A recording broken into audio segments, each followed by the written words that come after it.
piada, mas não há de ser nada.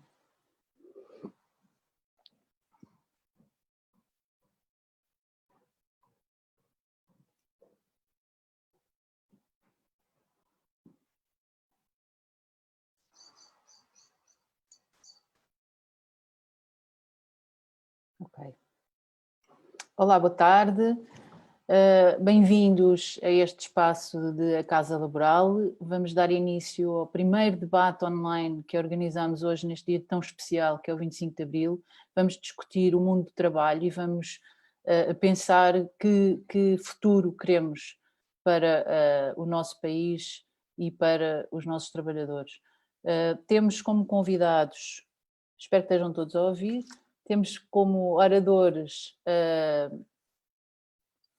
o João Reis, do Sindicato dos Trabalhadores do Setor Automóvel e trabalhador da Auto Europa, o António Mariano, do Sindicato dos Estivadores e da Atividade Logística, o André Pestana, do Sindicato de Todos os Professores, o Carlos Ordaz, do SOS Handling e membro da Comissão de Trabalhadores da Ground Force,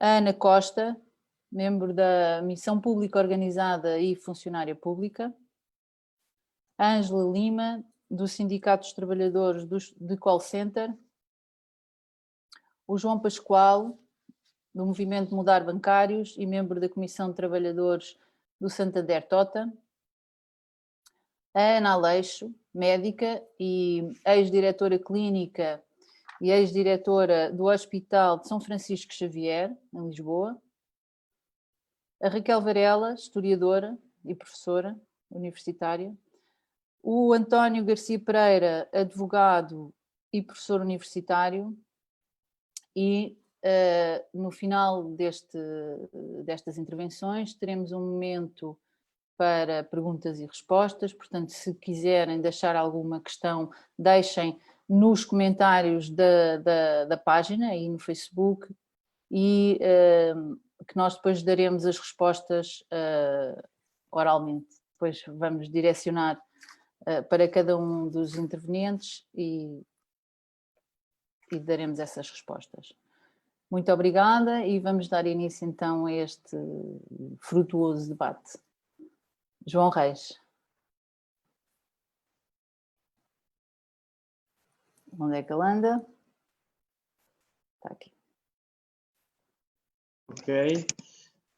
Antes de mais, muito obrigado pela oportunidade de estar presente neste debate. Gostava, portanto, de agradecer a oportunidade à Casa e de agradecer também aquilo que eu acho que é importante no dia de hoje, que é discutir mais do que comemorar e celebrar um importante dia na história do país, discutir o que ainda é preciso avançar e o que está por fazer. É esse o desafio que coloca o debate, é analisar criticamente a nossa visão sobre o 25 de Abril, à luz dos dias de hoje e à luz dos desafios e das necessidades que ainda hoje se sentem. Então, muito obrigado pela oportunidade. Espero que todos os que nos estão a ouvir e todos os presentes neste debate estejam a ter, dentro das circunstâncias que a realidade impõe, uma ótima comemoração e celebração do 25 de Abril, e desafio também a que participem na discussão e no desafio que lança esta iniciativa organizada pela Casa. Entrando já naquilo que eu acho que é o tema que nos traz aqui hoje, fazem hoje 46 anos do 25 de Abril, da Revolução Portuguesa, que derrotou uma ditadura de 48 anos e avançou num conjunto de direitos para a maioria da população, mas estamos ao mesmo tempo a celebrar este aniversário da Revolução Portuguesa, quando há menos de 10 anos saímos da última crise económica e social, e estamos já perante uma crise que não é apenas uma crise de saúde pública motivada pelo coronavírus, mas já se avizinha e já se impõe hoje, no dia em que estamos, uma crise social também para milhões de trabalhadores, para milhões de pessoas, na questão em que, na situação e no contexto que atravessamos. E estamos e é daí que eu acho que celebrar esta data deve ser feita de uma perspectiva crítica para analisarmos o que é que nos dias de hoje o 25 de Abril nos traz e o que é que nos dias de hoje o 25 de Abril ainda não nos trouxe, não é? E como eu falava, a crise social e as reações do governo à crise de saúde pública a que estamos produto do coronavírus revela que há muito que ainda está por fazer. Hoje em dia, a resposta que o governo deu à crise do coronavírus foi bastante insuficiente. Já é uma realidade para centenas de milhares de trabalhadores, se não milhões, uma situação de perda de emprego, de situação de layoff no local de trabalho, de atropelos a uma série de direitos, como por exemplo o direito aos créditos legais, aos dias de férias, que foram impostos em muitas empresas como forma das empresas e dos patrões reagirem à situação que estamos, e a reação do governo tem-se demonstrado bastante insuficiente para com os trabalhadores e bastante solícita para com os interesses das empresas que têm também atuado como lobby de pressão para que o governo nacional, como os restantes governos pelo mundo afora, abram os cordões à bolsa, mais uma vez, e onerem as contas públicas em favor de interesses que, na maioria, são interesses privados, porque não garantem aquilo que é tão divulgado como a manutenção dos postos de trabalho, a manutenção de salários e direitos laborais. Neste 25 de Abril, e fruto da situação em que nós estamos, abriu-se uma importante discussão, não é?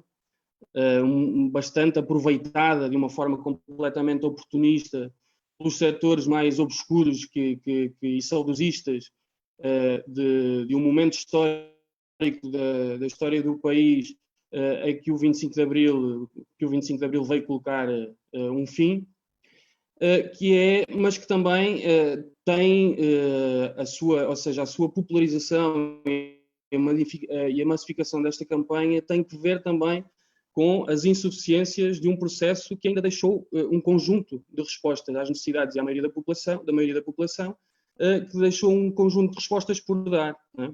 E, portanto, ao mesmo tempo que eu acho que que o 25 de Abril é uma data que deve ser comemorada, que deve ser celebrado o derrubo de uma ditadura que colocou na obscuridade uma população durante quase meio século, ao mesmo tempo também se percebe o sentimento de uma parte significativa da população que, não sendo de extrema-direita ou fascista, olha para o ato de um Parlamento que não assegura direitos laborais, proteção do trabalho, que não proibiu, perante a situação que nós vivemos, os despedimentos, que não obrigou a renovações de contratos dos trabalhadores mais precários.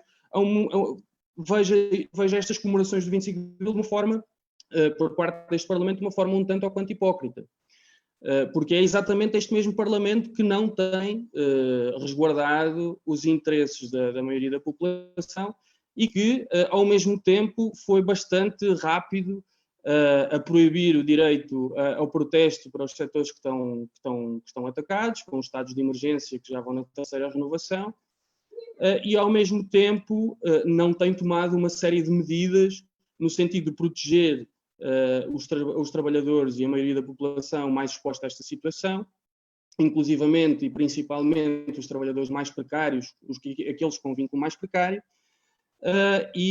portanto, acho que é uma discussão importante cujo resultado aponta exatamente para o desafio desta discussão, que é porque é que, depois de um grande processo histórico que derrubou uma ditadura e que fez avançar um conjunto de direitos, continua a haver uma descrença no regime que se seguiu à ditadura do Estado Novo, porque exatamente este regime, apesar de se dizer uma democracia formal, na verdade é uma democracia que ainda não é real para muita gente. Ou seja, vivemos numa democracia na qual ainda não é democrático, amplamente democrático, o acesso à saúde, à educação, a um trabalho com direitos, não é? Portanto, e a título de exemplo, no início em 2007, ou seja, às portas da crise de 2008, da anterior, da crise económica,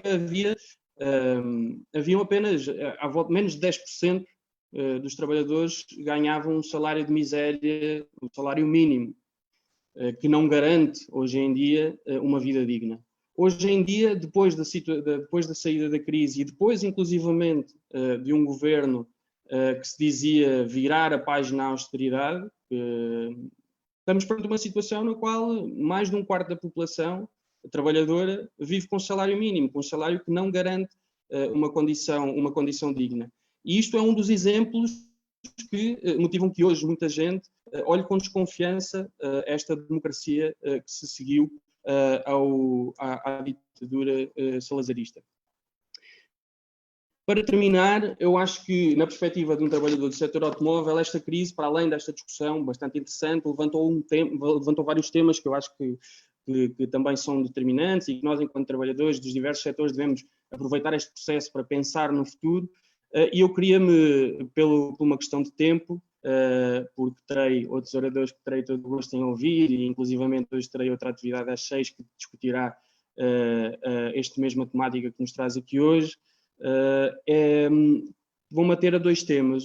A contradição que suscitou esta crise pandémica entre a economia que nós temos hoje em dia e a saúde da população. Ou seja, aquilo que diz o governo e vários opinion makers da realidade é a economia que nós temos hoje tem que haver um equilíbrio entre as necessidades da economia e a saúde das pessoas, ou seja, o que demonstra que a economia que nós vivemos hoje sob o capitalismo não atende a um bem tão essencial para a grande parte da população, que é a necessidade de saúde. Né? E, portanto, eu acho que esse é um dos temas que devem ser alvo de profunda reflexão. Ou seja, hoje em dia nós continuamos a viver sobre um sistema económico e social que não garante as mais básicas necessidades da maioria da população. Outro dos temas próprios específicos do setor industrial e do setor automóvel é que esta crise veio deixar num conjunto de necessidades do setor produtivo nacional dos diversos países, mas aqui falando do setor produtivo português. Exatamente porque nós não produzimos hoje em Portugal, não temos autonomia produtiva numa série de setores que seriam essenciais ao funcionamento da nossa sociedade e que são essenciais ao funcionamento da nossa sociedade. E eu acho que este tema daquilo que produzimos e para quê deve ser outro dos temas que deve ser alvo de reflexão. Nós, no setor automóvel, vivemos uma situação de mudança por conta da transição energética, que tem sido aproveitada por muitas empresas do setor para atacar os trabalhadores, na medida em que o carro elétrico hoje não é solução para a questão ambiental e ao mesmo tempo tem sido aproveitado para atacar direitos. E, portanto, nós sabemos que no nosso setor é possível haver mudanças que que vão a favor da melhoria da forma através da qual produzimos, que respeita o ambiente, mas que ao mesmo tempo também atende às necessidades da população e, portanto, eu acho que esse é outro dos temas. Não tenho mais tempo, viva o 25 de Abril, avancemos e discutamos aquilo que ainda falta fazer e, portanto, siga o debate. Obrigado.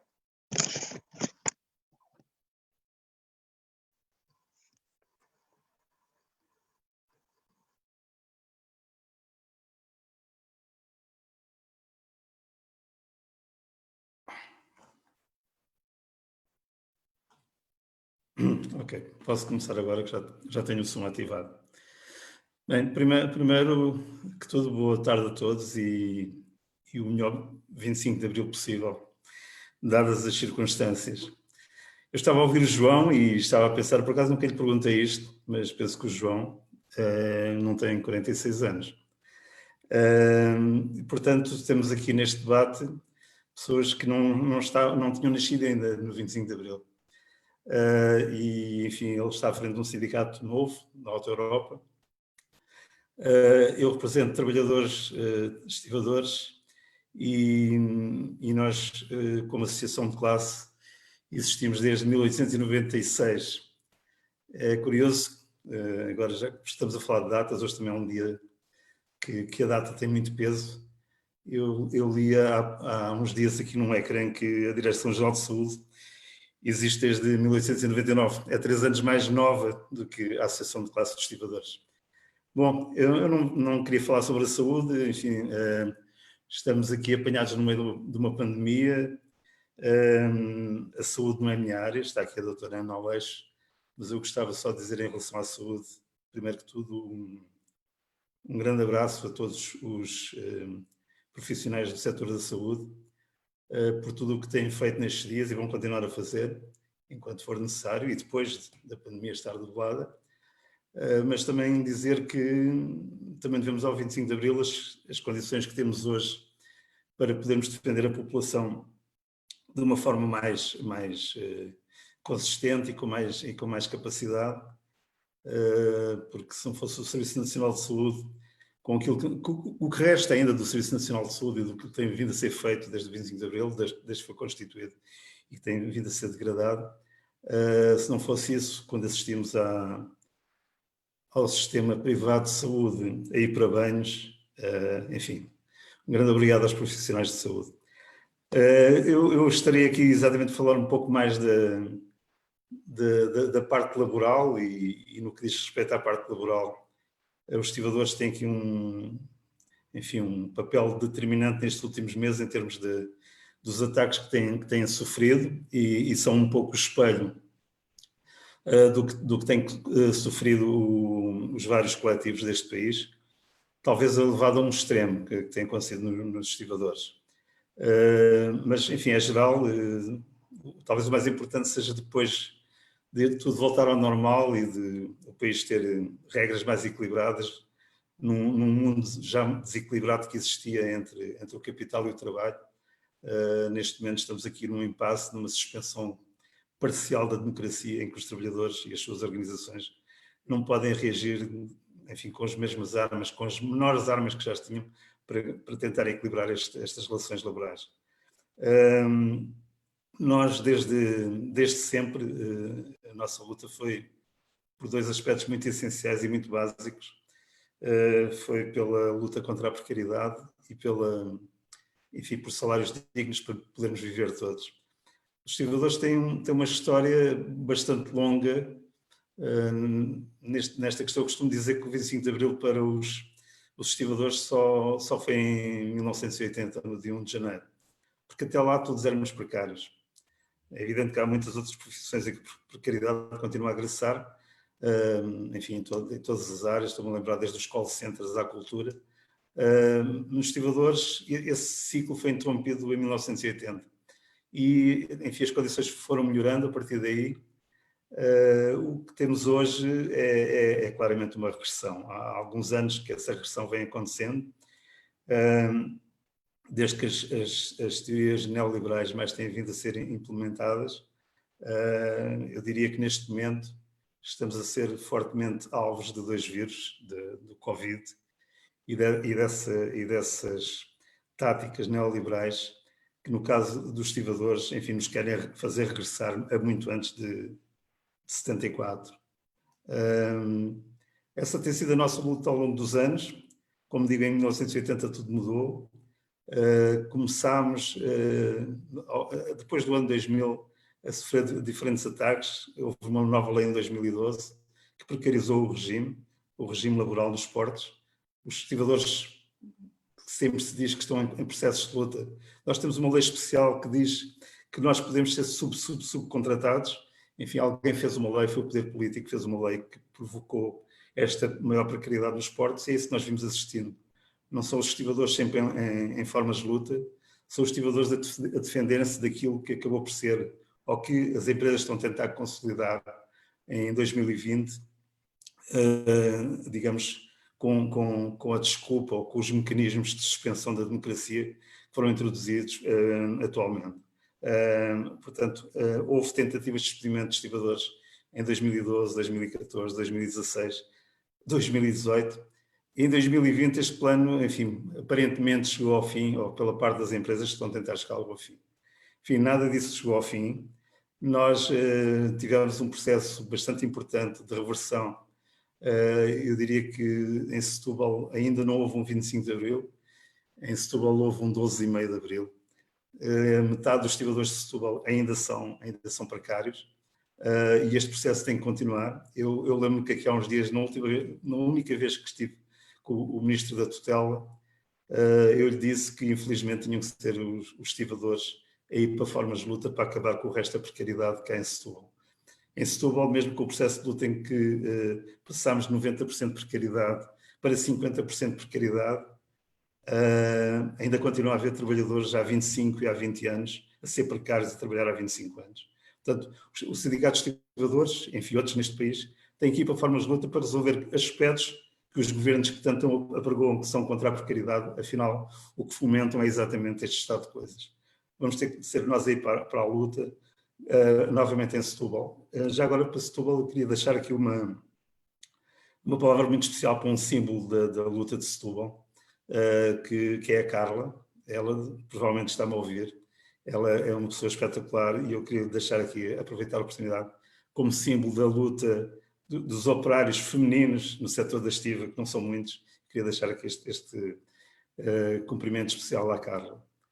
Relativamente a Lisboa, bem, o que estamos a ver realmente é isto, é a tentativa de aproveitamento das empresas com esta suspensão, com os trabalhadores não poderem reagir, com poderem ser despedidos sem poderem reagir, poderem ser substituídos por outros trabalhadores. É isso que está a acontecer em Lisboa, está em curso um despedimento coletivo, e nós com certeza que iremos reagir.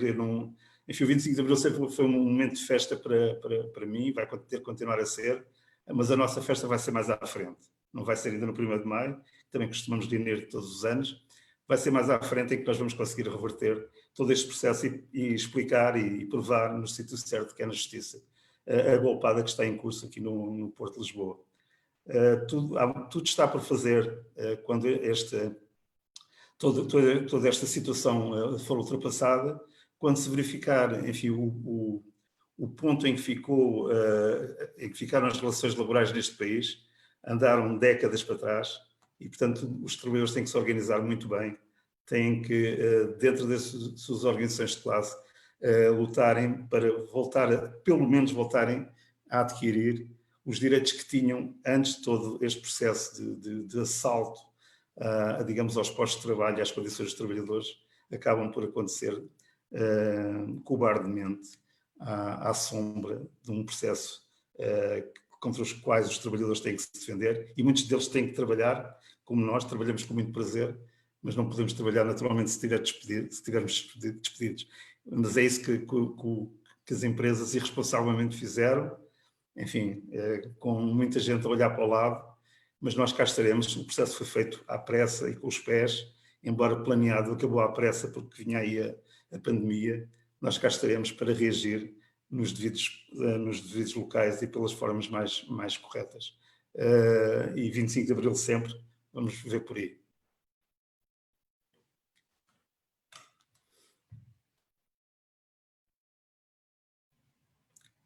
Bem, boa tarde a todas e a todos, espero que se encontrem bem dentro do possível também.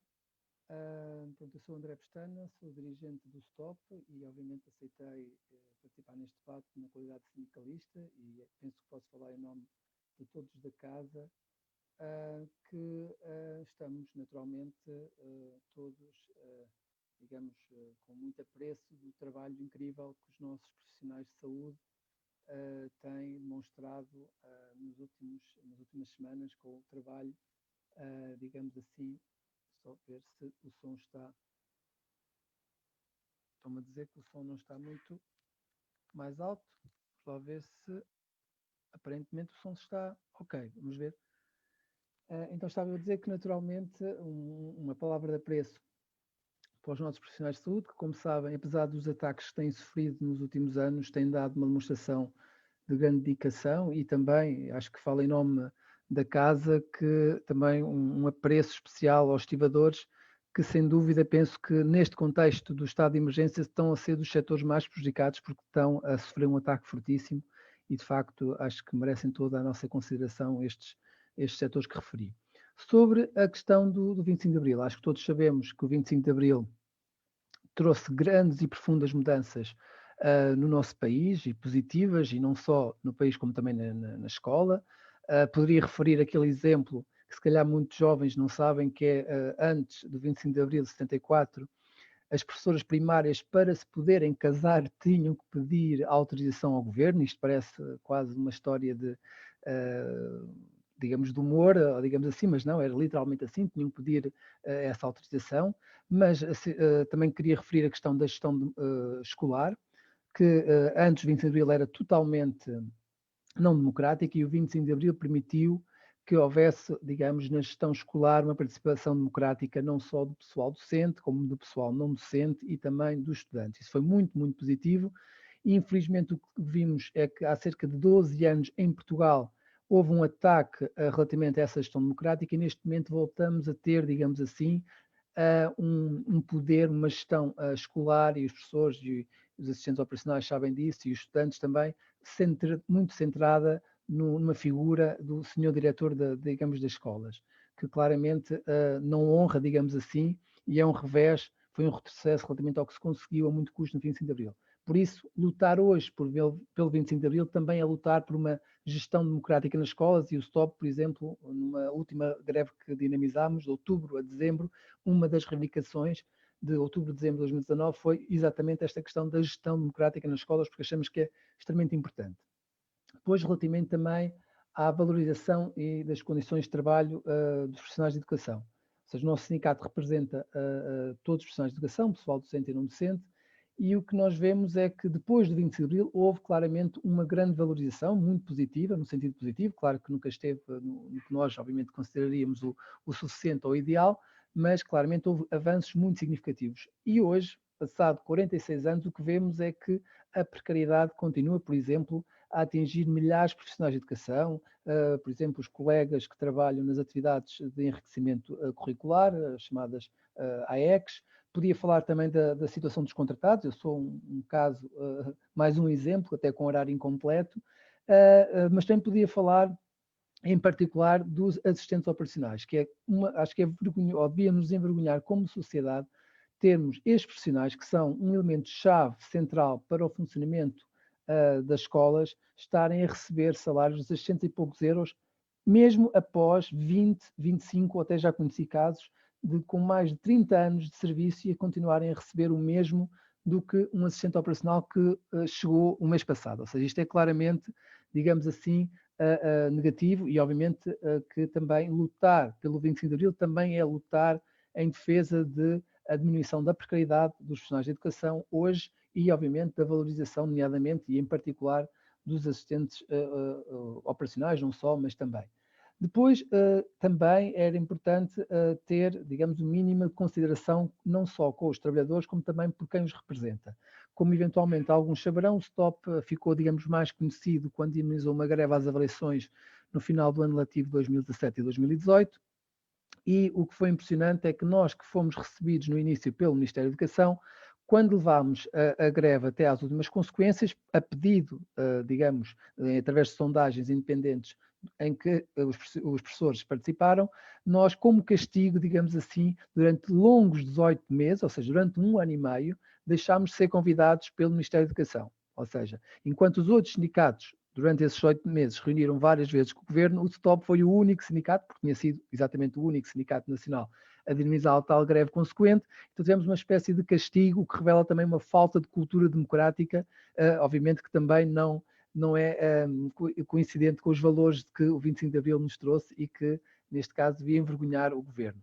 E não só isso, porque quando deixou de haver este castigo para o STOP, por exemplo, em janeiro, e agora até mais recentemente, dia 8 de Abril, os sindicatos, não só o STOP, mas também o STOP, nós fomos brindados com estas reuniões, tanto em janeiro como em abril, agora dia 8 de abril, com o Ministério da Educação, em que cada sindicato teve direito a apenas uma única intervenção, e em janeiro de 10 minutos, e agora em abril de 3 minutos. Ou seja, isto de facto parece também, mais uma vez, uma caricatura, e de facto acho que é uma caricatura de democracia só para dizer que reúnem com os sindicatos, mas de facto não é, digamos, um mínimo em consideração e uma reunião séria entre pares. Também, para começar a terminar, porque o tempo também é escasso, referir que um dos avanços também do 25 de Abril foi permitir uma escola pública de qualidade para todos, ou seja, o que permitiria que, independentemente do meio onde nascesse, não é? Uma criança, por exemplo, de um meio mais desfavorecido, poderia, através da escola, atingir ou poder, como se diz, subir no elevador social.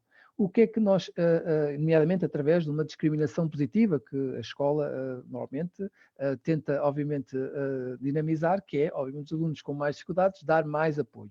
E, infelizmente, como sabem, nós estamos a viver no contexto da pandemia e tivemos uma decisão do governo em manter a avaliação no terceiro período, mesmo com aulas à distância. E isso, infelizmente, está a potenciar o contrário, ou seja, é prejudicar os alunos de meios mais desfavorecidos, ou seja, totalmente ao contrário, digamos, do espírito do 25 de Abril, que naturalmente, através da escola pública de qualidade para todos, é um dos alicerces fundamentais para uma sociedade mais democrática, mais plural, mais tolerante e mais justa, que acho que todos ambicionamos. E nesse sentido, e porque já sei que tenho pouco tempo, a deixar este repto, ou seja, lutar e honrar o 25 de Abril, acima de tudo, é continuarmos a defender os seus valores no nosso local de trabalho, em nos organizarmos de uma forma democrática, e penso que a Casa tem dado esse contributo. Como podem ver, temos aqui um leque de representantes de vários setores, em que no seu local de trabalho tentam dar um contributo para construir um sindicato mais, ou um sindicalismo, ou comissões de trabalhadores, mais democrática, mais combativa, porque de facto é o que é necessário neste momento para ambicionarmos uma sociedade mais justa. E 25 de Abril sempre.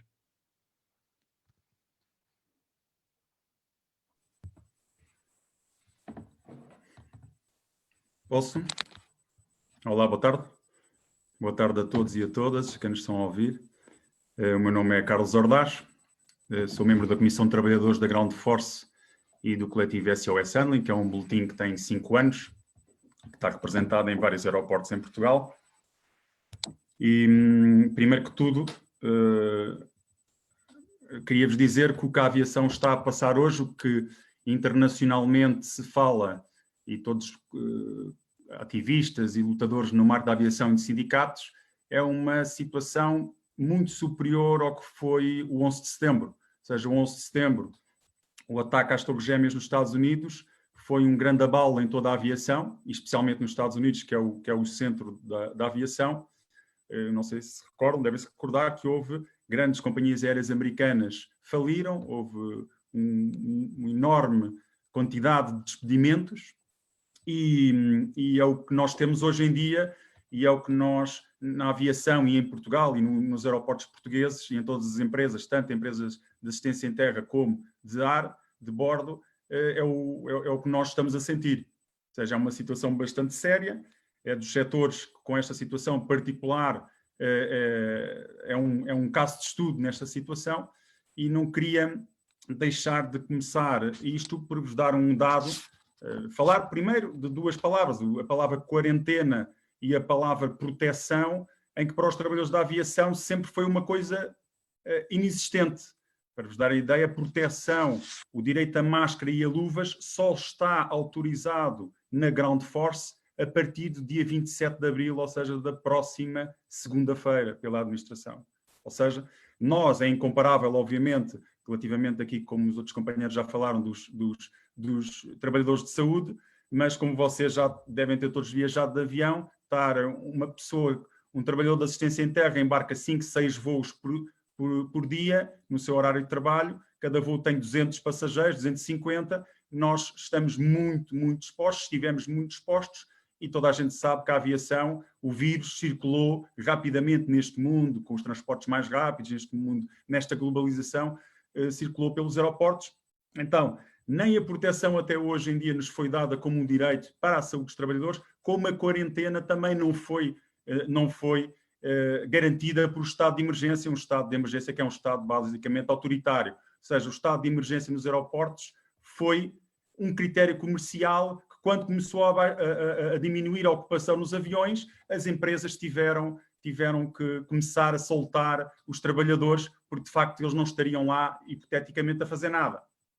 Para vos dar a ideia aqui de um pormenor, o que é a contradição do sistema capitalista, como gera estas empresas, para vos dar uma ideia, o call center da TAP, que, como toda a gente imagina, é um setor na aviação e o setor da companhia aérea que recebe mais chamadas e está a trabalhar, teve pessoas que foram despedidas em março.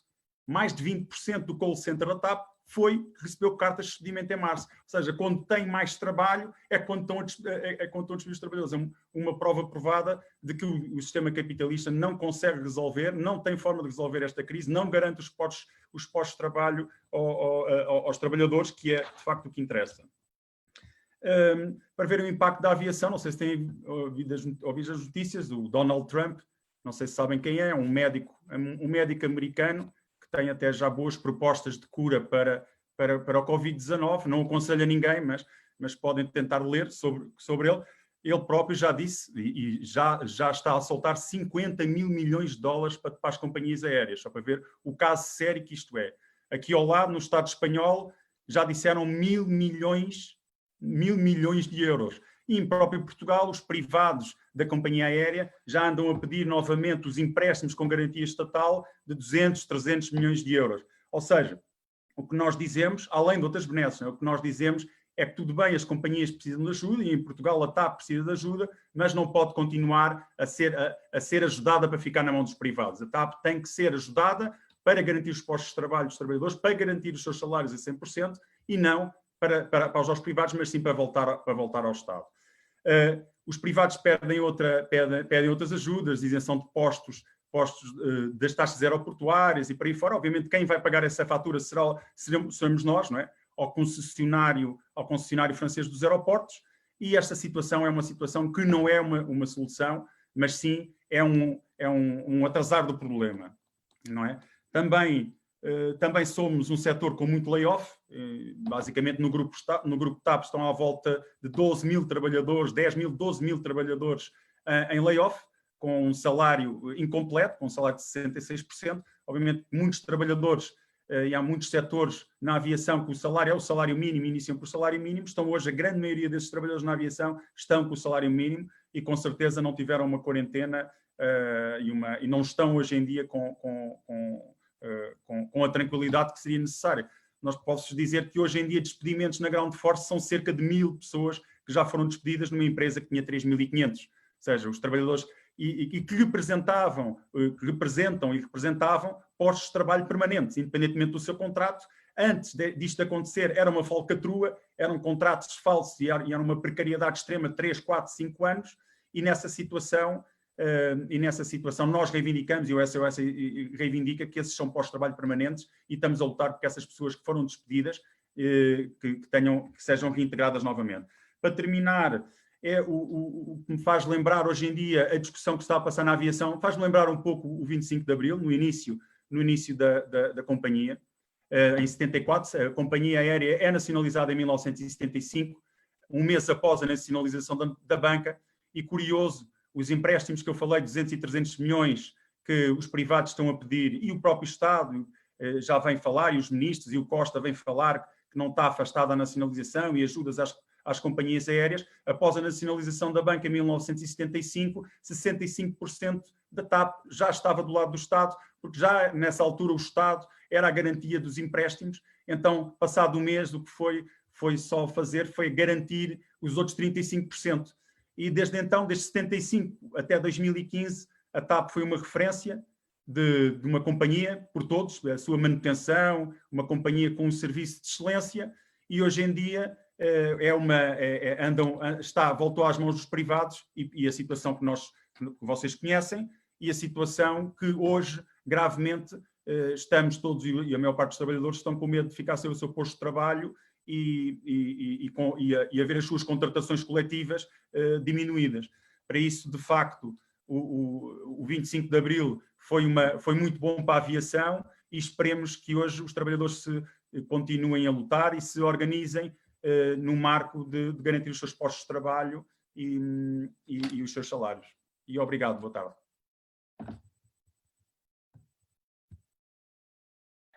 Então, boa tarde.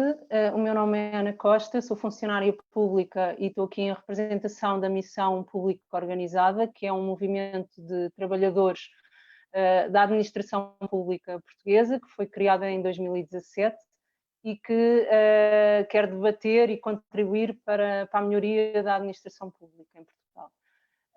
Nos últimos anos, nós vimos vários governantes, muitos governantes, a tentar introduzir na administração pública os valores, as práticas, os supostos méritos da gestão privada na administração pública, começando sempre com uma fórmula de lançar boatos que ciclicamente aparecem nos média contra os funcionários públicos, que são os preguiçosos, portanto, que não querem trabalhar, que têm muitas regalias, etc.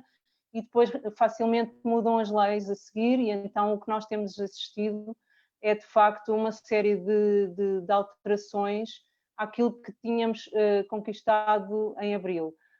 Por exemplo, o aumento das subcontratações dos serviços e da precarização também na administração pública, em detrimento da contratação de funcionários públicos, a pressão que existe muitas vezes para privatizar certos setores, a generalização das parcerias público-privadas, que são predatórias para os contribuintes, organizar os serviços públicos para atingir e mostrar números em vez de para trabalhar, efetivamente.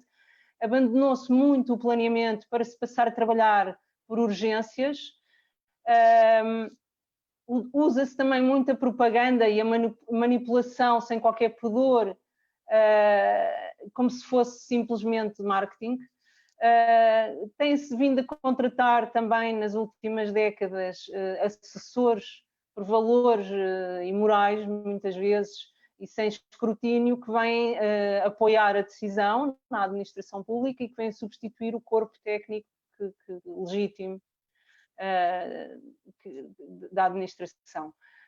Tem havido também uma progressiva substituição dos dirigentes de carreiras técnicas por indivíduos de partidos. Portanto, nós vemos a administração pública cada vez mais capturada pelos partidos políticos, porque supostamente são mais flexíveis e menos burocráticos.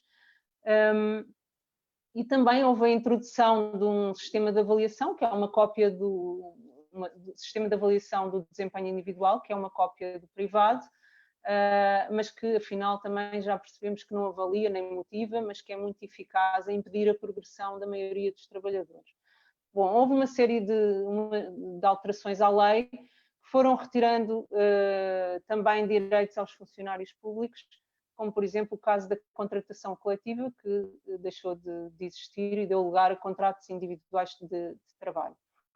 Bom, então o que nós sentimos é que a maioria das pessoas foi aceitando isto como se não houvesse alternativas e nem consequências. Muitas até acreditavam nestas soluções, mas o que nós verificamos é que agora com esta crise de 2020, a verdade veio ao de cima e muitas mais pessoas começaram a ver efetivamente as consequências que estas opções têm. Então agora vemos que as pessoas já querem a saúde pública, não é? Já ficam indignadas com as PPs das autoestradas, que afinal querem ser compensadas porque já não têm utilizadores. Vemos que a EDP afinal não tem pudor nenhum em estar a distribuir dividendos em tempos de pandemia.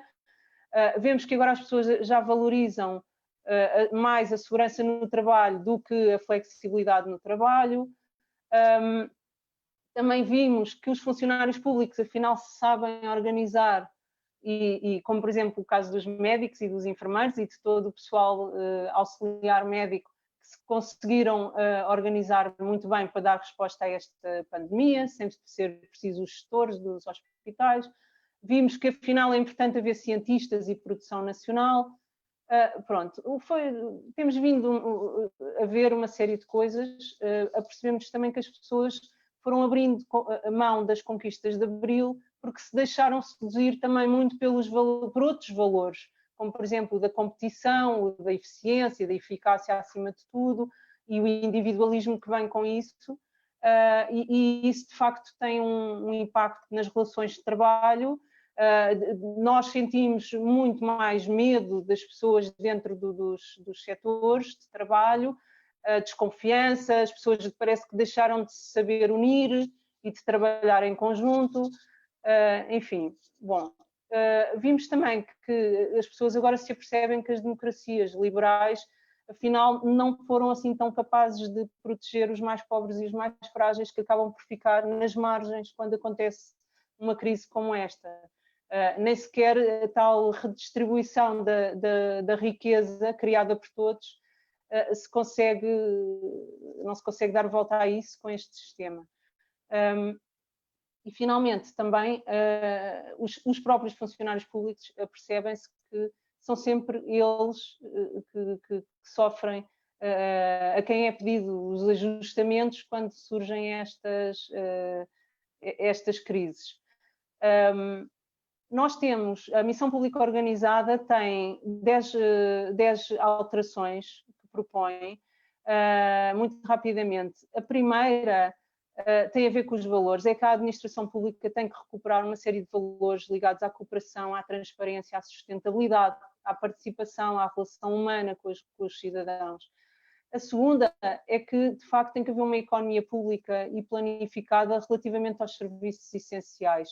Tem que se garantir o acesso universal na área da educação, saúde, habitação, urbanismo, emprego, produção de alimentos, etc., de alguns alimentos. Tem que haver controle público dos setores estratégicos nacionais, sob pena da nossa independência e sobrevivência ficar posta em causa. Tem que se reavaliar uma série de parcerias, subcontratações, contratos, N situações que têm que ser reavaliadas e ver o que de facto é pertinente de encaixar na administração e o que é corrupção e outras situações. Tem que se recuperar a contratação coletiva, porque ela é fundamental para a independência dos funcionários públicos no seu trabalho. É importantíssimo repor a atualização dos salários pela inflação, que está parada desde 2008, ao contrário do que as pessoas pensam. Os programas políticos que ganham em eleições devem ser discutidos com os trabalhadores antes de serem implementados, para não ficarmos reféns de todo o tipo de populismos. Portanto, tem que se fazer uma avaliação técnica desses programas.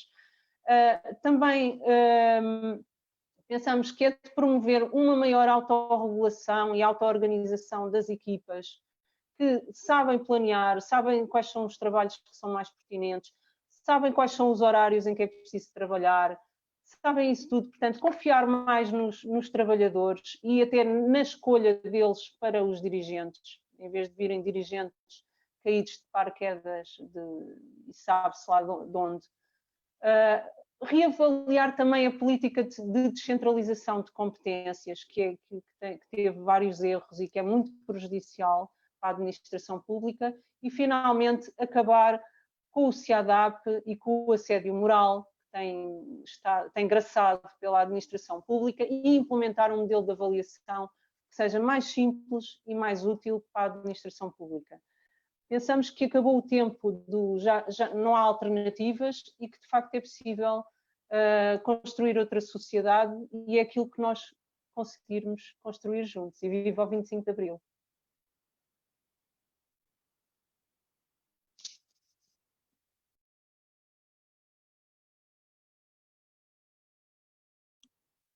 Olá, boa tarde a todos. Eu sou a Ângela Lima, sou dirigente do Sindicato de Trabalhadores de Call Center, STCC, também conhecido por TAS Logado. Quero agradecer o convite feito ao nosso sindicato para estar aqui presente nesta data tão querida e inspiradora como o 25 de Abril, uma data que marca o início da conquista de direitos laborais que têm vindo a ser destruídos nos últimos 46 anos, e que durante a pandemia e com o estado de emergência tão atacados estão a ser, inclusive o direito à greve. Não obstante a declaração do estado de emergência, nós prosseguimos com a greve que tínhamos marcado antes mesmo dessa declaração, porque queríamos dar uma alternativa às pessoas para poderem se afastar dos locais de trabalho, que em situações normais já são locais insalubres, em que existe partilha de instrumentos de trabalho, headsets, não há limpezas, não há gel, não há sabão, as pessoas trabalham a 50 centímetros umas das outras e que, neste contexto de pandemia, estão a ver qual seria o cenário. Não é? Seria até ameaça de morte para muitos trabalhadores e os seus familiares, e eles temiam pela sua vida e de infectar as pessoas com quem vivem. Nós estávamos a ser carne para canhão.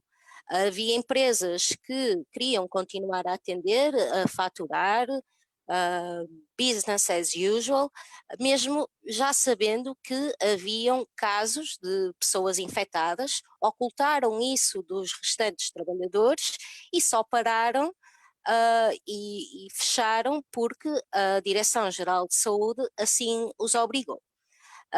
Mas mesmo antes da greve começar, muitas linhas no país pararam espontaneamente, talvez inspirados pelo que se passou nos centros comerciais e os trabalhadores que pararam, ou mesmo porque o medo ao Covid era maior do que o medo às empresas, e, por exemplo, no meu edifício, as várias linhas concertaram-se para parar, e pararam todas à mesma hora, e a empresa teve que ceder, permitindo que as pessoas fossem para casa com faltas justificadas, e 2 dias depois os trabalhadores já estavam a levar os computadores para casa e começaram a implementar o teletrabalho.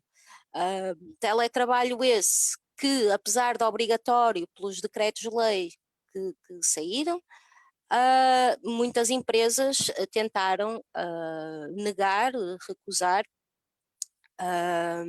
inventando ou implementá-lo tardiamente, inventando todo um leque de justificações e desculpas para não cumprirem a lei. Isto de não cumprir a lei é uma constante no nosso setor. Há empresas que acham que por serem estrangeiras não têm que obedecer às leis do nosso país. E é bastante frequente as perseguições que existem a trabalhadores que se insurjam contra as ilegalidades ou as injustiças, sejam ou não representantes sindicais. E são vítimas de várias coisas, nomeadamente assédio, que é uma cultura reinante neste setor e que passa completamente impune, são vítimas de caducidades, ou seja, despedimentos, o que é chamada precariedade, os vínculos são todos de contratos a termo. Acho que nenhum call center faz contratos efetivos, duvido até que algum setor atualmente nas grandes empresas o faça, é tudo contratos a termo e os despedimentos continuam a seguir estas caducidades, apesar do governo ter vendido a ideia que os despedimentos estariam proibidos. E são também vítimas de processos disciplinares. Inclusive eu e 2 delegados sindicais, atualmente estamos com um processo disciplinar em cima. Esta semana chegou a nossa sentença, em que nos aplicaram 5 dias de suspensão com perda de remuneração e querem que mudemos de posto de trabalho para um outro projeto e para laborarmos em teletrabalho, de forma a que não possamos ter qualquer acesso a trabalhadores. Um dirigente sindical já foi despedido e tudo isto acontece porque denunciamos os abusos que por lá se passavam. Estas empresas não estão habituadas a ter que lidar com sindicatos e quando têm que fazer, esperam comprá-los com dezenas de milhares de euros. Eles já tentaram fazer isso comigo e com outros, ou tentam chegar a acordo pelas cúpulas para desmontar as lutas. Não estão de todo habituados a ter sindicatos combativos e democráticos em que os trabalhadores decidem as suas lutas. Uma altura, no call center onde estou, marcou-se um pré-aviso de greve para exigir aumentos salariais, porque nos aumentaram as funções, e o CEO do cliente para o qual trabalhávamos virou-se para mim e para outro dirigente e disse: vocês não me vão fazer isto. Ao que nós respondemos que era uma decisão dos trabalhadores e que estava nas mãos dele dar esse aumento. Numa outra altura ele disse que ficava contente quando começou a lidar connosco, que ficava contente por sermos dialogantes e confessou que um outro colega CEO numa outra empresa grande de call centers tinha muitas dores de cabeça com um sindicato. Mal ele sabia que éramos nós esse sindicato. Mas estas empresas têm muito uma atitude, e os clientes principalmente, têm uma atitude de eu quero, eu posso, eu mando. E usam as empresas de trabalho temporário, as ETTs, escudam-se nelas para não cumprirem com as suas obrigações e dispensarem quem os enfrenta. A empresa para a qual eu trabalho diz que não podemos ser reintegrados no mesmo posto porque o cliente não quer. E estas empresas de trabalho temporário, estas ETTs, são um cancro que prolifera no nosso país, não é apenas no nosso setor, é por todos os setores. Para uma pessoa para ser contratada, seja para uma loja, para uma fábrica ou até médicos, é por empresas de trabalho temporário. Os sucessivos governos são coniventes com isto, participam em inaugurações de call centers e certas funções do Estado são fornecidas através de empresas de trabalho temporário, nomeadamente o call center da Segurança Social, do IFP, entre outros. E neste momento, se nós queremos acabar com as ETTs e conquistar direitos, temos que lutar contra este governo, mas não basta isso, não é? Temos que pegar no exemplo do 25 de Abril e perceber que precisamos de uma mudança mais estrutural, uma mudança de sistema, uma mudança de regime. E os sindicatos têm que se unir para lutarem por isto com os trabalhadores. Nós, apesar de sermos um sindicato independente, não pertencemos a nenhuma central sindical, estamos sempre dispostos a fazer unidade com outros sindicatos de forma a conseguir os direitos para os trabalhadores.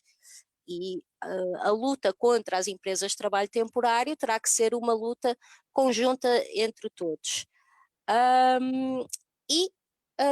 Temos então que relembrar Abril, relembrar o que significou e as lutas que foram feitas para que possamos viver num sistema em que a balança penda para o lado dos trabalhadores e não dos patrões.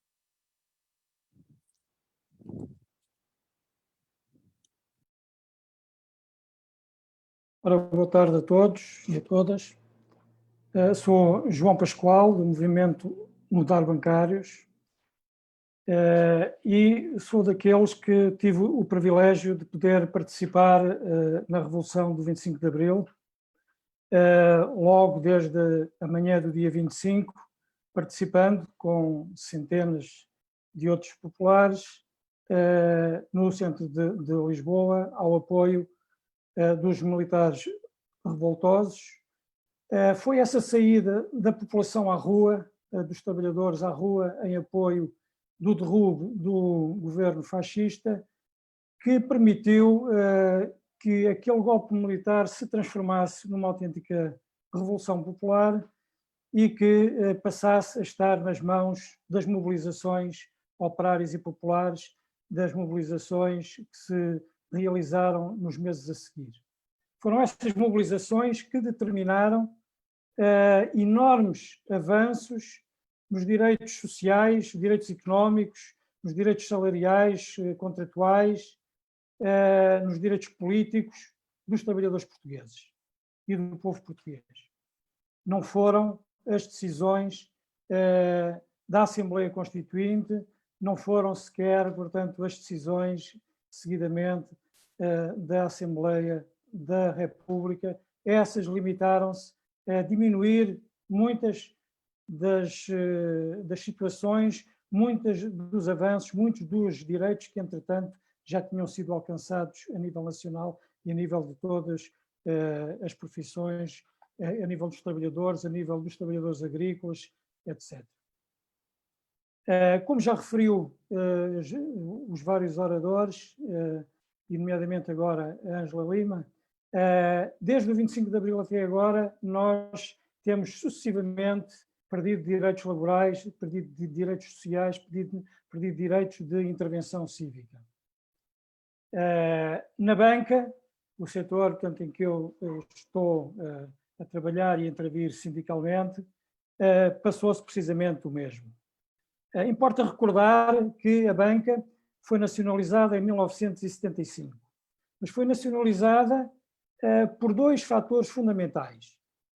Porque os banqueiros, ligados aos diversos grupos económicos das tais 27 famílias que apoiavam o regime Salazar-Marcelista, esses bancos, tiveram desde julho de 74 até fevereiro de 75 a organizar um roubo do dinheiro dos clientes que era transportado em malas. O dinheiro, as notas de escudo e as notas das divisas estrangeiras que estavam nos bancos eram depositadas diariamente em malas por funcionários de confiança dos banqueiros e saíam por todas as fronteiras para a Espanha. E isso fez com que vários bancos chegassem a fevereiro de 75 sem divisas, sem dinheiro, para sequer os cheques dos clientes poderem ir ao mercado ou à Câmara de Compensação. E foi isso que fez com que, imediatamente a seguir, ao 11 de março, numa altura em que os trabalhadores bancários já tinham ocupado os principais bancos, as sedes dos principais bancos, e estavam nesses edifícios dia e noite, a guardá-los e a evitar que continuasse esse roubo, foi assim que foi decidido pelo Conselho da Revolução, no dia 14 de março, a nacionalização da banca, 14 de março de 75. Aí foi dito que a banca ficaria ao serviço do povo, mas a banca nunca esteve ao serviço do povo. Desde essa altura, as administrações da banca nacionalizada, nomeadas pelos diversos governos, nomeadamente do Partido Socialista ou da direita, limitaram-se a canalizar os dinheiros para os empréstimos aos grandes grupos económicos, para os empréstimos aos grandes grupos de construção civil, que depois não pagaram sequer os empréstimos dados a essas empresas todas, portanto, falcatruando a banca nacionalizada. E foi tudo isso que preparou o regresso, a reprivatização da banca no final dos anos 80. Portanto, a banca, de facto, nunca esteve ao serviço do povo e a banca, sim, há cerca de 3 décadas e meio, está precisamente ao contrário. O povo é que está ao serviço da banca. É o povo que tem pago os desmandos e as más gestões e as falcatruas que os diversos grupos bancários, que os banqueiros têm feito ao longo destas décadas.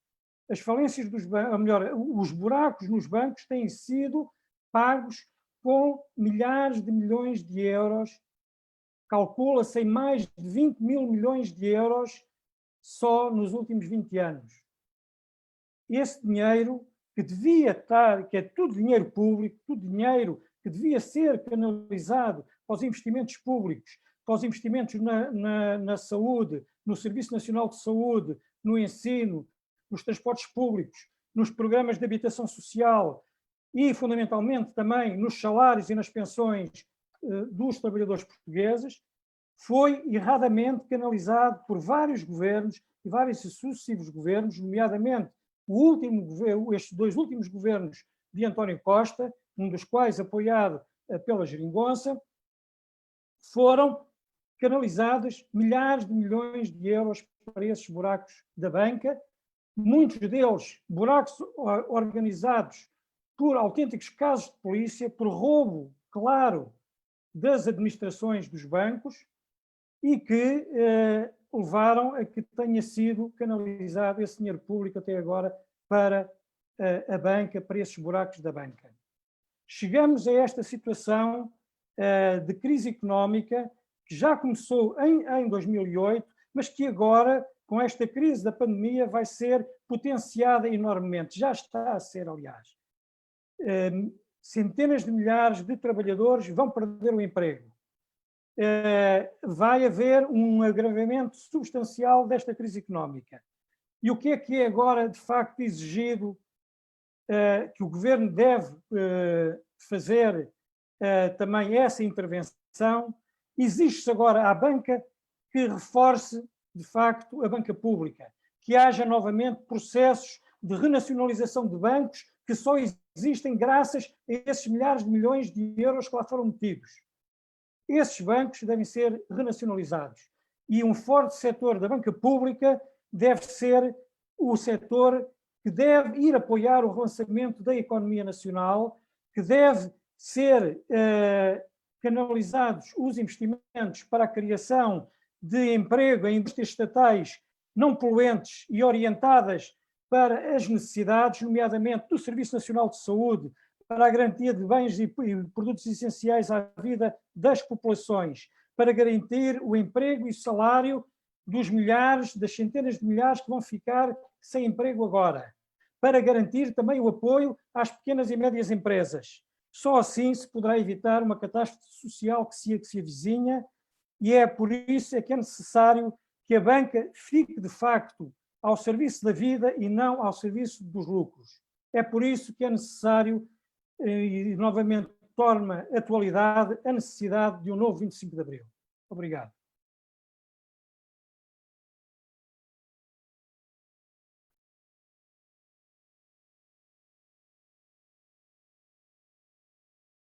Olá. Olá.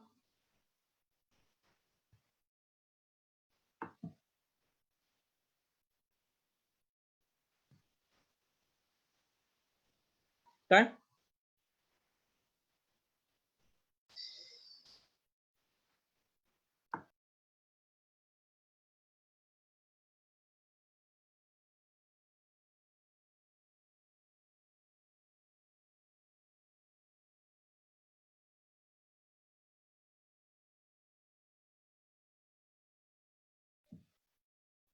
Sim, sim, sim.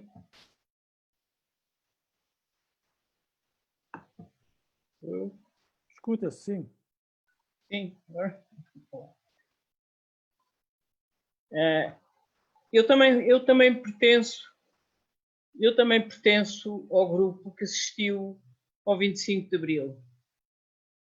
Eu vivi o 25 de Abril na altura em que estava a acabar o meu internato de Medicina e de Cardiologia no Hospital de Santa Maria. O meu nome é Ana Aleixo, sou médica, cardiologista, dirigi o Hospital de São Francisco e sou professora universitária. Este momento é extraordinariamente importante para o Serviço Nacional de Saúde. De facto, nós estamos a viver num momento em que esta pandemia veio demonstrar que, se não fosse o Serviço Nacional de Saúde, a defesa dos portugueses era muito difícil. E era muito difícil porquê? Porque a estrutura privada, quando se instalou, e hoje faz parte de 50% da estrutura hospitalar do nosso país, negou sempre o estabelecimento de hospitais, nos seus hospitais de serviços de infecciologia e serviços de cuidados intensivos com infecções, porque estes serviços são caros, não dão lucro e precisam de profissionais que ganham bastante dinheiro, porque aquele trabalho é extremamente difícil de se efetivar. O que é que aconteceu com o Covid-19? O Covid-19 demonstrou que o Serviço Nacional de Saúde ficou a defender os portugueses quando estava num momento totalmente desmantelado. Sim, o Serviço Nacional de Saúde foi desmantelado pela atividade privada, inicialmente no princípio do século, no nosso século XXI, com a desarticulação dos cuidados de proximidade e depois, durante a Troika, com a desorçamentação dos serviços, com salários mais baixos para todos os profissionais de saúde, desarticulação das carreiras médicas e das carreiras de enfermeiros, que nunca mais foram repostas, e nestas condições é que o Serviço Nacional de Saúde faz face a esta enorme pandemia. E faz face com uma reorganização daquilo que tinha, que não era muito, e rapidamente organizou-se, dividiu os seus hospitais, aqueles que tinha, dividiu-os em zonas limpas e sujas, e eles próprios é que se organizaram nas suas unidades de cuidados intensivos, com poucos ventiladores, os ventiladores que tinham, absorveram hospitais que já tinham sido hospitais de infecto-contagiosas e que depois foram desarticulados e que agora voltaram outra vez para a atividade nesta pandemia e conseguiram ir fazendo frente, e com formação de jovens dos internados, conseguiram ir fazendo frente a esta pandemia, como demonstram os resultados. Quer dizer, foi o Serviço Nacional de Saúde, que foi feito a seguir ao 25 de Abril, que defendeu os portugueses nesta altura. É evidente que a pandemia aparece porque nós vivemos numa estrutura, numa sociedade totalmente globalizada, mas também de um consumo sem sentido, em que andamos a destruir as florestas, os campos de escultura, os mares, o céu, e que, portanto, os animais, a uma dada altura, as infecções que passam, já ultrapassamos as bactérias, já estávamos das doenças crónicas, mas agora voltamos a ter outros que saltam dos animais para os animais, dos animais para os homens e do homem para o homem, como é o caso deste vírus do Covid-19, que nós próprios não sabemos bem, e não soubemos até agora. Muita investigação tem sido feita desde a China até a Itália, até a Catalunha, e em que os médicos, por informação de uns aos outros, foram capazes de organizar os serviços de cuidados intensivos e toda esta vanguarda que aguentou a pandemia. Agora, há um aspecto extraordinariamente importante, é que os economistas dizem que só é possível voltar e retomar a economia se nós tivermos uma saúde que possa aguentar novos surtos. Não nos podemos esquecer que, a partir disto, e se este sistema em que vivemos não mudar, e não vai mudar tão rapidamente, nós vamos viver num mundo viral. E ao viver no mundo viral vamos estar sujeitos a novos recrudescimentos ou a novas pandemias e até novos vírus que nós não vamos reconhecer, porque para este também já vai ser difícil arranjar uma vacina. E eu acho que este é o momento ideal e é uma mensagem de Abril, para reconstruir o Serviço Nacional de Saúde. É o serviço fundamental para defender as nossas vidas neste mundo atual em que vivemos. Desde que seja necessário reconstruí-lo, e parece que o dinheiro que vier vai ser para os serviços de saúde, porque toda a gente tem medo de não sobreviver a estas pandemias, e desde que seja possível reconstruí-lo de um modo sustentável, com carreiras médicas, carreiras dos enfermeiros, carreiras do pessoal de saúde, com salários dignos, com contacto direto com os académicos, com os investigadores e com a reestruturação da cadeira dos médicos de saúde pública, fundamental, que tinha desaparecido nos anos anteriores a estes. Contudo, devo dizer que neste momento já não é possível viver sem eles, porque são eles que nos indicam os caminhos a seguir na estrutura atual da evolução da pandemia, como ela se pode corrigir e como ela pode ser avaliada e como é que podemos saber quando podemos voltar a conviver ou temos que parar e fechar outra vez. Porque, de facto, elas vão seguir-se ou mudamos a nossa forma de viver ou mudamos as nossas vidas. Isso também é um problema político e é um problema que nós temos que dizer aos políticos que se querem um Serviço Nacional de Saúde, ele tem que ser um serviço diferente, tem que ser um serviço sustentável economicamente, em que os seus profissionais tenham um salário digno para o trabalho que fazem, que é um trabalho altamente diferenciado e é um trabalho altamente perigoso, porque arriscam as suas próprias vidas e a saúde das suas famílias. Queria dizer-vos também que a sustentabilidade do Serviço Nacional de Saúde é possível. Claro que é possível se o soubermos organizar, mas os hospitais privados conseguiram desmantelá-los e desmantelaram-nos ao acabar com a nata do Serviço Nacional de Saúde, que são os seus profissionais, que a uma dada altura, devido aos baixos salários, começaram a trabalhar nos serviços privados também. E não só os médicos, como também os enfermeiros. Portanto, neste momento, o Serviço Nacional de Saúde defendeu-se com tudo quanto tinha e conseguiu organizar-se em zonas sujas e limpas. Aquilo que quero dizer é que é possível enfrentar as novas pandemias com o Serviço Nacional de Saúde, porque não são os serviços privados que o vão fazer. E é possível, desde que eles estejam estruturalmente organizados numa organização funcional, desde o mais diferenciado ao menos diferenciado. Não posso esquecer dos cuidados primários de saúde, que são os primeiros a terem acesso aos doentes e são eles que têm que ser a porta aberta do sistema. Não podemos ter sistemas hospitalocêntricos. As urgências hospitalares têm que ser despejadas dos doentes que não têm que ir lá e têm que ir aos serviços primários.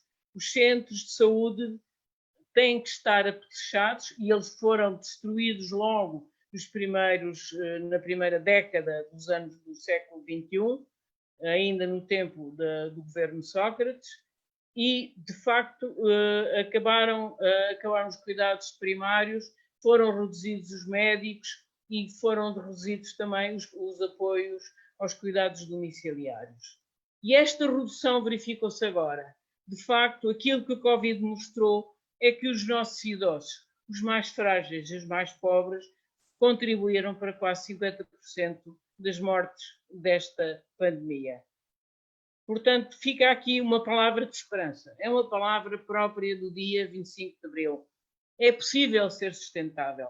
Se formos capazes, e somos porque é possível, porque isto é possível, com uma boa organização do Serviço Nacional de Saúde, é possível organizar-nos, porque não podemos ter desperdícios de dinheiros públicos para um serviço universal, para um serviço gratuito para os portugueses, que possa defender as suas vidas, tanto nas pandemias como nas doenças que já existem e que também são causa de mortalidade, as doenças cardiovasculares e as doenças oncológicas.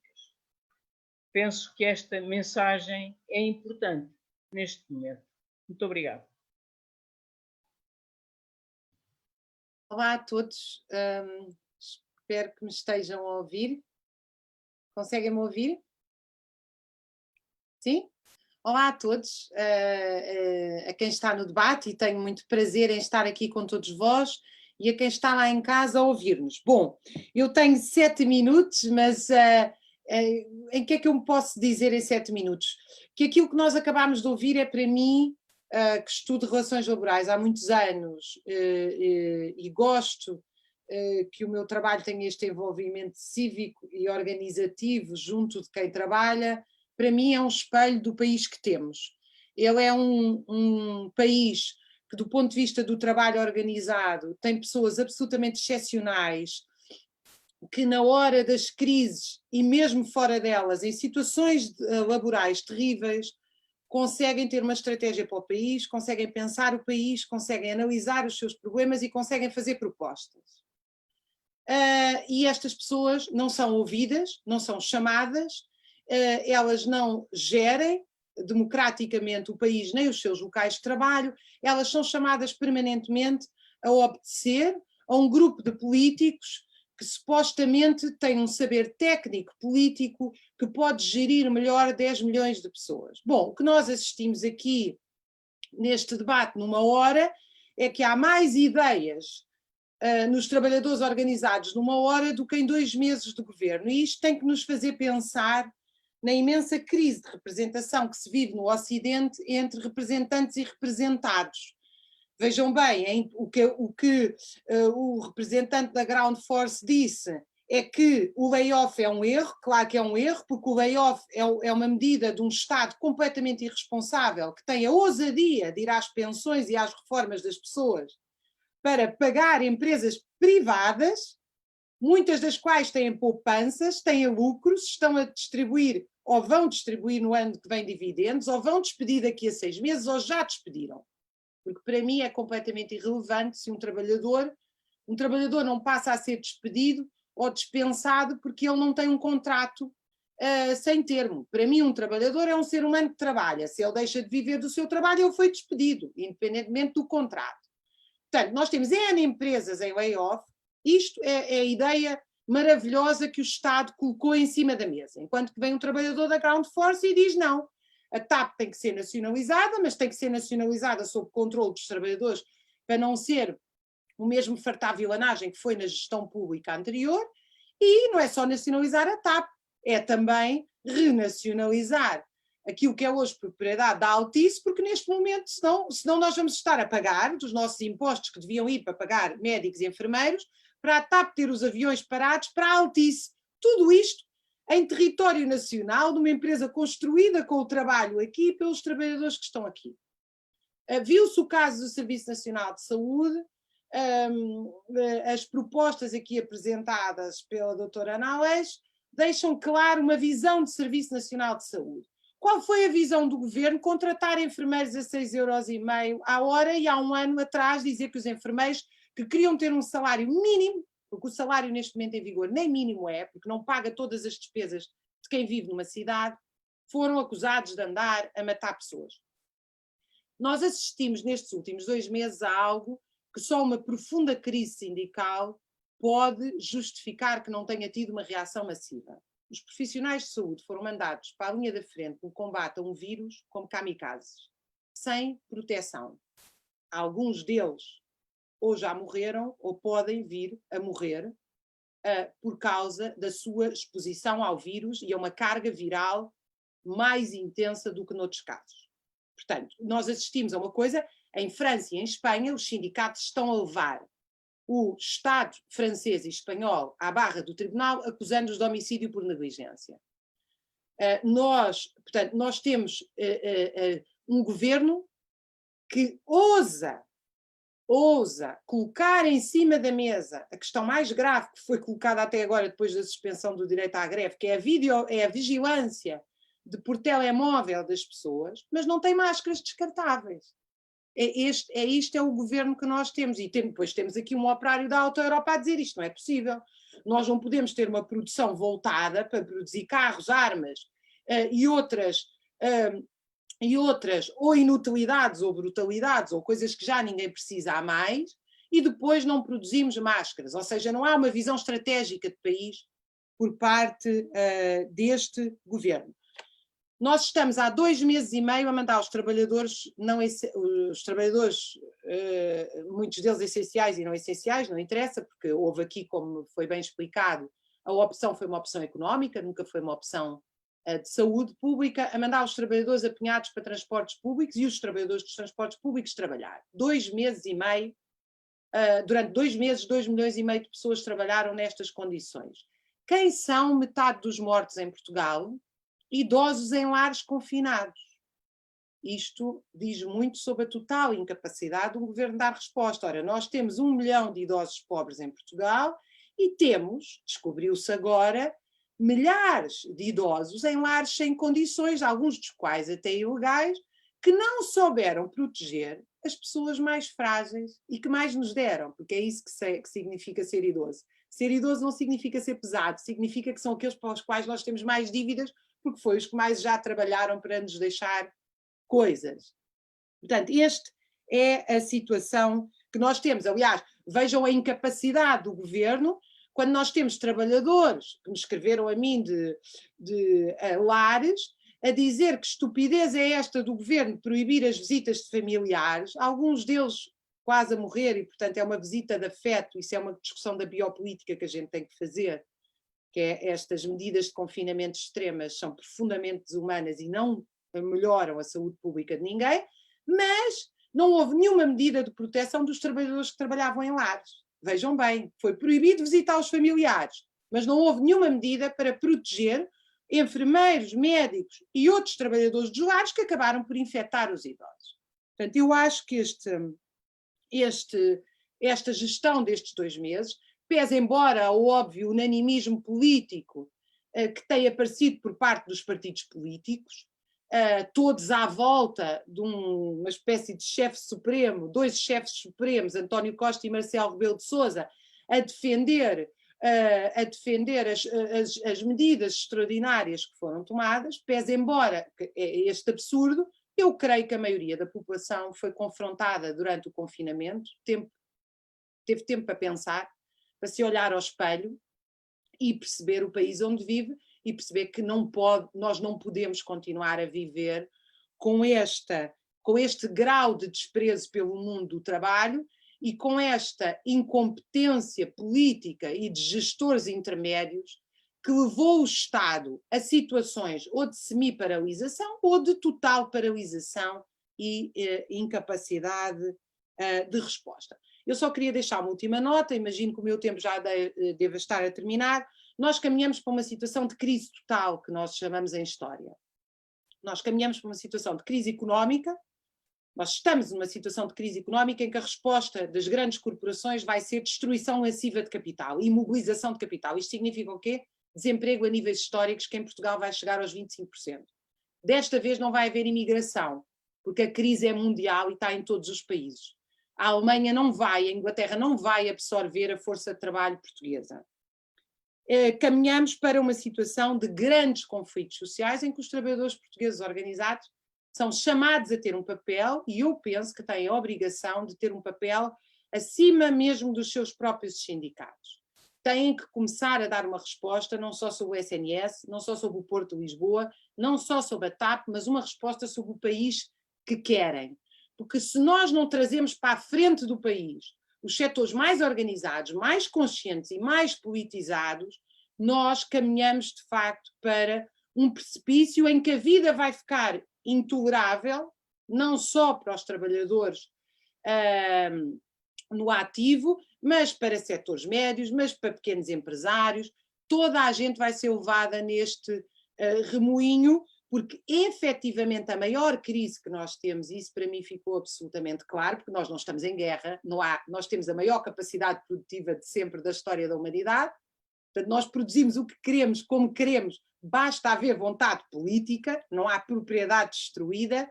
Portanto, o que nós queremos, o que nós temos verdadeiramente é uma crise da política. Nós estamos à frente de Portugal e à frente do mundo de governos que não sabem, não querem e não podem governar. E não podem governar porque governam com um objetivo que é o lucro. E o lucro, neste momento, no século XXI, significa a miséria das classes trabalhadoras e dos setores médios, e a resposta que têm dado, que eu penso que o Dr. Garcia Pereira vai falar a seguir, vai ser cada vez mais intensa, vai ser a ilegalização das ações contra este estado de coisas. E aí tenho que citar meu querido mestre Howard Zinn, vai ser preciso desobedecer à lei. Para desobedecer à lei, como ele diz, é preciso levar 2.000 pessoas atrás e não ir sozinho. Mas vai ser preciso desobedecer à lei quando a lei ilegalizar ações justas, como têm sido greves, manifestações, protestos, etc., contra este estado de coisas. Obrigada, 25 de Abril sempre.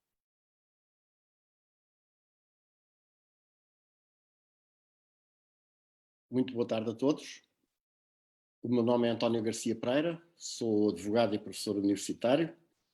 Queria começar por agradecer o convite da Casa para também poder intervir neste debate e queria dizer que, tendo 67 anos de idade, também assisti aos acontecimentos do 25 de abril de 1974 como um estudante de Direito, suspenso, aliás, na altura, no último ano do curso. E é também por isso mesmo, mas não só, que eu acho que há experiências que nós podemos tirar daquilo que se passou a quando do 25 de abril e nas semanas e nos meses seguintes, e que é importante ter presentes agora. A primeira é de que os cidadãos em geral e os trabalhadores devem tomar nas suas mãos os seus destinos e fazer aquilo que entendem que é justo e que é correto, mesmo que os aconselhem, que os pressionem ou até os ameacem a fazer o contrário.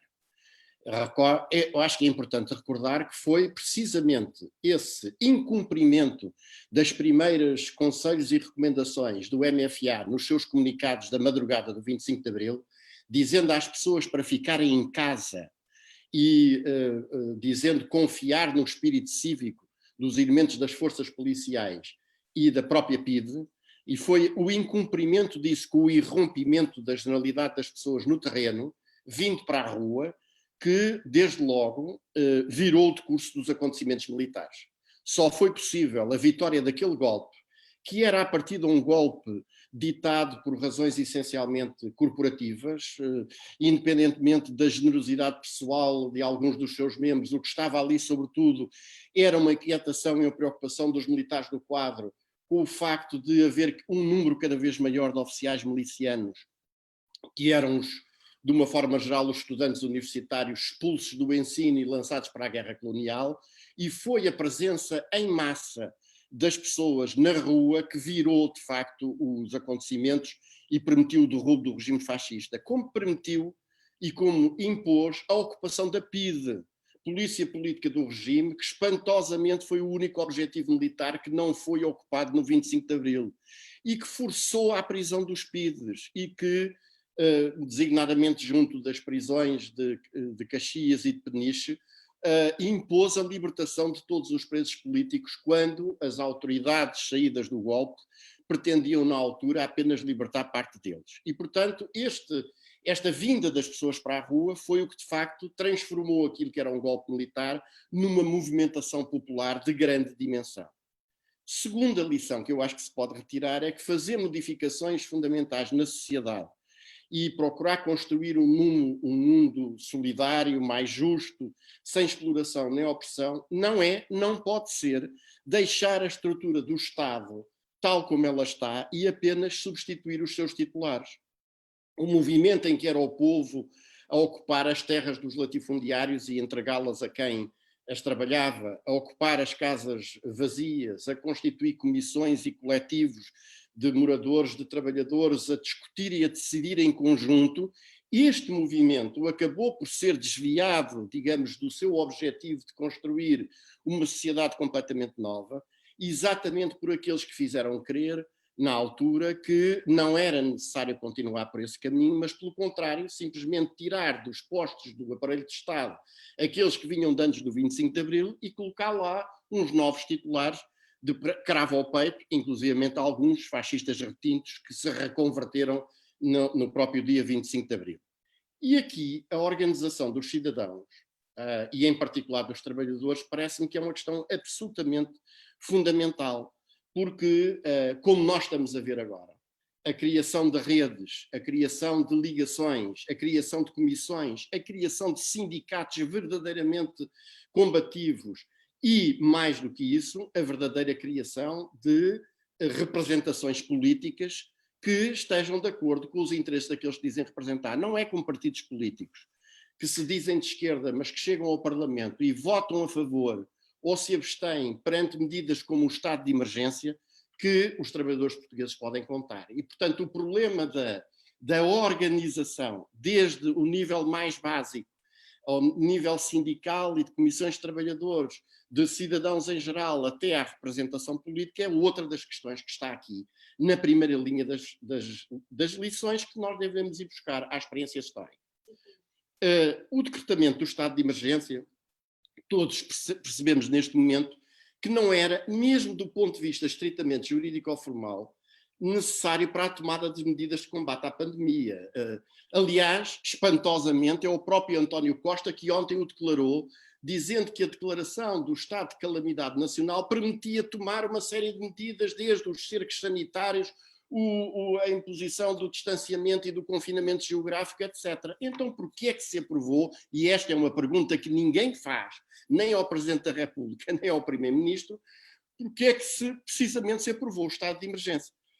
O estado de emergência prosseguiu dois objetivos fundamentais. Primeiro, de criar um precedente, e um precedente de consequências extremamente graves, que facilita a adoção de novas suspensões e supressões de direitos, liberdades e garantias fundamentais perante uma situação de protesto e de revoltas sociais.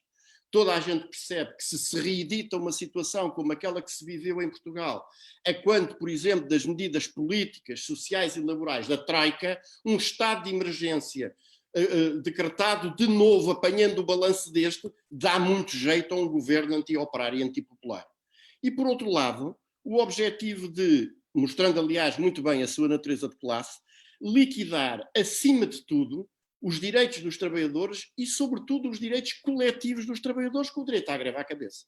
Esse sinal de classe do estado de emergência é muito significativo, porque eu também relembro aqui que a primeira lei laboral que os governos provisórios do pós-25 de Abril aprovaram formalmente, não a conseguiram foi aplicar, foi o célebre, tristemente célebre, Decreto-Lei 392/74, de 27 de agosto, que foi a primeira lei da greve publicada em Portugal, uma lei fortissimamente restritiva do direito à greve, proibia as greves por motivos políticos ou religiosos, por solidariedade, proibia a ocupação dos locais de trabalho.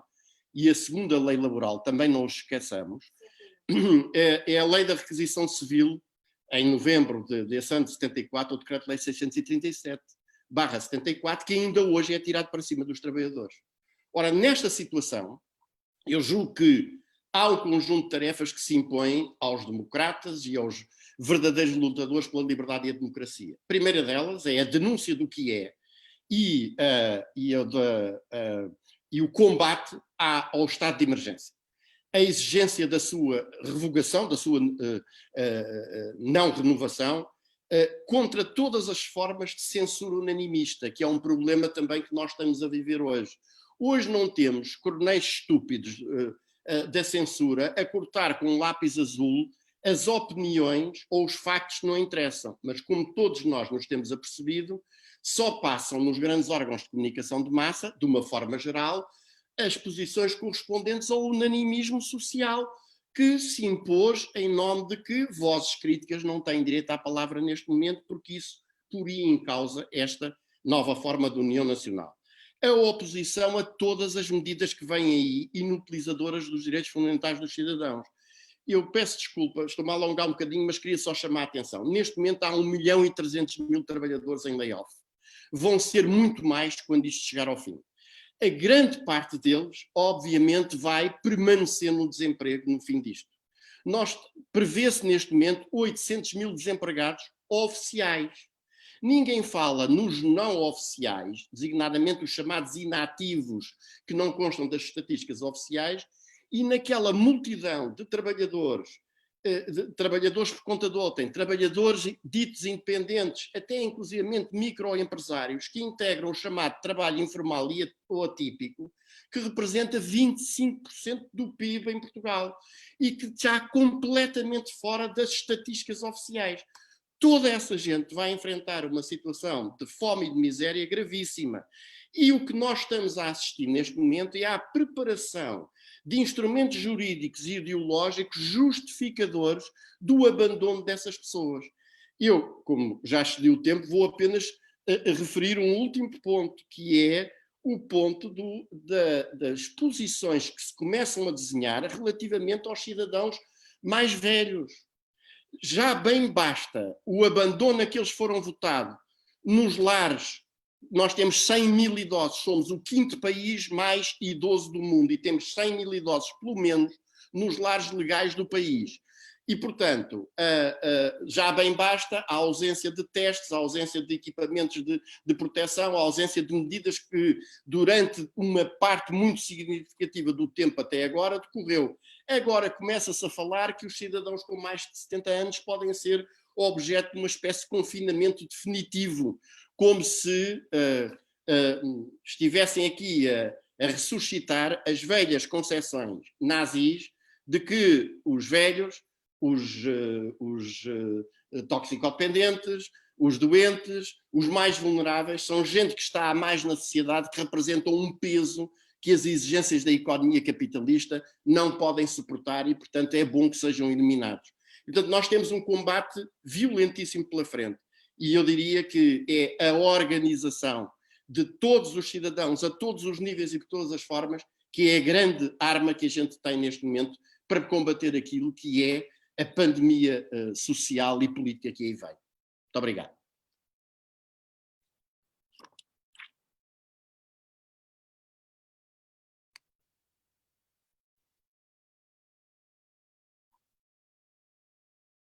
Olá, de novo. Não temos aqui nenhuma pergunta para os intervenientes. Quer dizer, eu tenho aqui a indicação que existe uma pergunta, não consigo ver, o que dificulta bastante este momento. Não sei se... É que temos uma diferença grande aqui de emissão e estão-me aqui a escrever neste momento. Eu estou a fazer aqui este compasso de espera para ver se eu consigo perceber onde é que estão as perguntas. Desculpem este momento, mas não, é que não me aparecem aqui, eu não consigo mesmo. Ok, gostava de ouvir do doutor... Ok. Diz, gostava de ouvir do Dr. Garcia Pereira pronunciar se o previsível estado de calamidade irá, e agora não me aparece na mesma, irá... Aqui é um problema, isto é um problema técnico, não é? Tecnológico. E de alguma lentidão na rede, eu não estou a conseguir porque a página não carrega, não é por mais nada. Não sei se algum dos intervenientes consegue ver se terá uma rede melhor.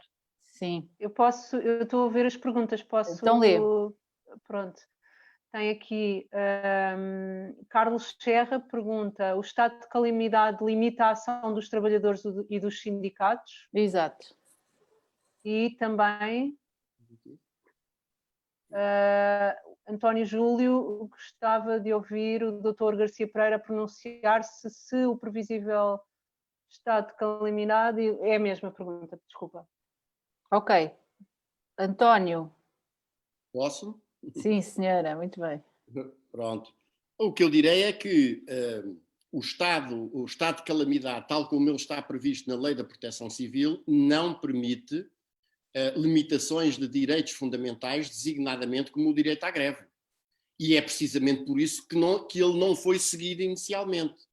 Agora, o que está aqui de preocupante é que estão em marcha um conjunto de mecanismos. Por exemplo, é sabido que a Comissão Europeia está a preparar uma app, uma aplicação, para o controle por georreferenciação, em nome do combate à pandemia, da georreferenciação da localização dos cidadãos. Ora, muito bem, ainda hoje, aliás, saiu um interessante artigo da professora Patrão Neves no Público, exatamente sobre esta matéria. Que garantias é que nós temos de quem é que vai controlar estes dados, para que bancos de dados eles vão, quem os gera e para que efeitos? Porque a experiência que nós já temos hoje em dia em Portugal é que se está em verdadeira, mesmo antes da pandemia, em matéria de serviços de informações e de recolha, tratamento e utilização para fins políticos de dados pessoais designadamente refeitantes à localização dos cidadãos, já hoje está em verdadeira roda livre. Ninguém sabe o que é que fazem os serviços de informações em Portugal. E em todos os casos em que se colocou a questão de se fazer um efetivo controle exatamente dessa matéria, eles foram imediatamente tapados. O próprio Primeiro-Ministro indeferiu que se investigasse num processo de crime que ocorreu no Tribunal Criminal de Lisboa, se era verdade ou não que o SIS efetuava, por exemplo, o controle de chamadas telefónicas efetuadas por cidadãos. E, portanto, a imposição do estado de emergência permitiu olear os mecanismos, veja-se a forma de atuação das polícias. Em vez de, digamos, a adoção de medidas para assegurar o confinamento geográfico, nós passámos a ter verdadeiras operações stop, com a abertura de malas nos carros, com perguntas sobre a vida pessoal das pessoas. Um cidadão organiza um concerto numa varanda e aparecem 7 carros da GNR e uma carrinha carregada de agentes armados até aos dentes para acabar com o concerto. Quer dizer, isto são sintomas de quem tem uma experiência do que é estas pulsões securitárias extremamente preocupantes e, portanto, o estado de calamidade não permite a adoção de medidas como, por exemplo, a proibição do direito à greve ou a proibição do direito a participar na elaboração da legislação laboral, mas a liquidação desses direitos está em marcha.